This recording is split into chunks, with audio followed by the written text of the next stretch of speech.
Hello friends, welcome to Lukshika Samayal. நீங்க நம்ம சேனலை first time பார்க்கறீங்கன்னா மறக்காம Lukshika Samayala subscribe பண்ணிக்கோங்க. வீடியோவை ஸ்கிப் பண்ணாம பாருங்க. இன்னைக்கு நம்ம வீடியோல கோவக்காய் வறுவல் எப்படி செய்யறதுன்னு பார்க்கலாம். வாங்க கோவக்காய் வறுவல் செய்ய ஸ்டார்ட் பண்ணிடலாம். நான் 1/2 கிலோ கோவக்காவை நல்லா வாஷ் பண்ணிட்டு ரவுண்டா மெலிசா கட் பண்ணி எடுத்து வச்சிருக்கேன்.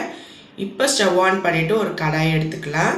கடாயில 2 டேபிள்ஸ்பூன் எண்ணெய் சேர்த்துக்கலாம். எண்ணெய் நல்லா ஹீட் ஆகட்டும். எண்ணெய் நல்லா ஹீட் ஆனதும் நம்ம இப்போ கட் பண்ணி எடுத்து வச்ச கோவக்காவை சேர்த்துக்கலாங்க. கோவக்காவை சேர்த்துட்டு ஸ்டவ்வை மீடியம் ஃப்ளேமில் வச்சுடுங்க. இப்போ ஒரு வாட்டி நல்லா கலந்து விட்டுருங்க.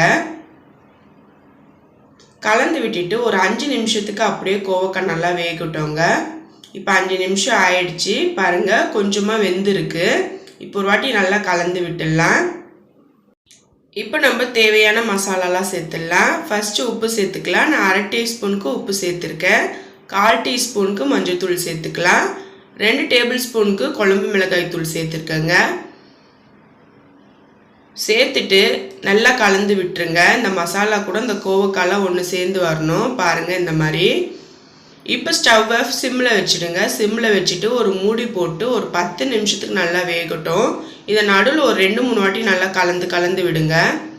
இப்போ 10 நிமிஷம் ஆயிடுச்சுங்க. நம்ம ஓப்பன் பண்ணி பார்க்கலாம். பாருங்கள், கோவக்காய் வறுவல் சூப்பராக ரெடி ஆயிடுச்சு. சிம்லேயே வச்சு நடுவில் ஒரு 2-3 வாட்டி நம்ம கலந்து விட்டோம்னா அடி பிடிக்காமல் வரும்.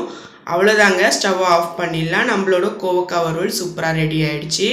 கண்டிப்பாக நீங்களும் ஒரு வாட்டி செஞ்சு பாருங்கள். செஞ்சு பார்த்துட்டு எப்படி இருக்குன்னு எனக்கு மறக்காமல் கீழே கமெண்டில் சொல்லுங்கள். இந்த வீடியோ உங்களுக்கு பிடிச்சிருந்தா லைக் பண்ணுங்கள், ஷேர் பண்ணுங்கள். மறக்காமல் லுக்ஷிகா சமையலுக்கு சப்ஸ்கிரைப் பண்ணிக்கோங்க. தேங்க்யூ.